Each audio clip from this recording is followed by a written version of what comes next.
Unbeknownst to many, a few days ago, on May the 12th to be exact, there was a big summit in London, the United Kingdom, chaired by David Cameron, the Prime Minister of the United Kingdom, on anti-corruption. 25 to 30 countries got together, the ostensible purpose of which was to look at that huge international web of financial corruption, creating shell companies that have loads of money that they put into tax havens offshore where you don't have any taxation, you don't have any disclosure, you don't have any accountability. And of course, huge amounts of money are thus protected from taxation. Now, coincident with the meeting on May the 12th, Jeffrey Sachs, the eminent economist, wrote a fascinating piece for The Guardian in which he pointed out that just one of those tax havens, the British Virgin Islands, which is an overseas territory of the United Kingdom, has extraordinary amounts of money deposited which are not open to taxation. In fact, you're not going to find this hard to believe. The British Virgin Island has 28,000 people and, get this, 1 million registered companies, of which 500,000 are active. So you can just imagine the amounts of money that are squirreled away and not subject to any disclosure or accountability.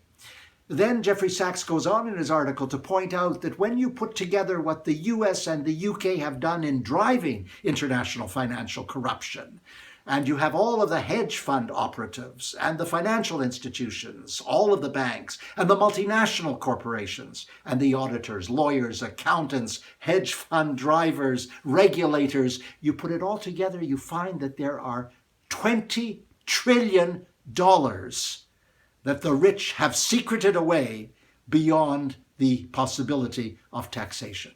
$20 trillion. Why do I raise it? Well, just last fall in the United Nations, all of the countries of the world agreed on sustainable development goals for the next 15 years, goals that are designed to be part of public policy. And if we had just a smidgen of the 20 trillion, we could fund everything that's required, from the elimination of poverty and hunger, through global disease, through climate change. As a matter of fact, next month at the United Nations in New York, there's a high-level summit on HIV and AIDS. And then in July in Durban, South Africa, there's the International AIDS Conference. I'm looking forward to it. I'm going to it. And one of the subject matters which will be discussed is funding.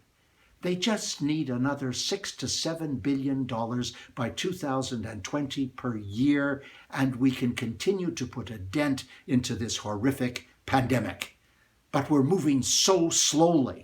It's true that at this conference summit in London, a group of 6 countries, the United Kingdom, Holland, and France on one hand, and Kenya, Afghanistan, and Nigeria on the other, got together and said they would create a register and disclose some of those shell companies hiding the money in offshore layabouts.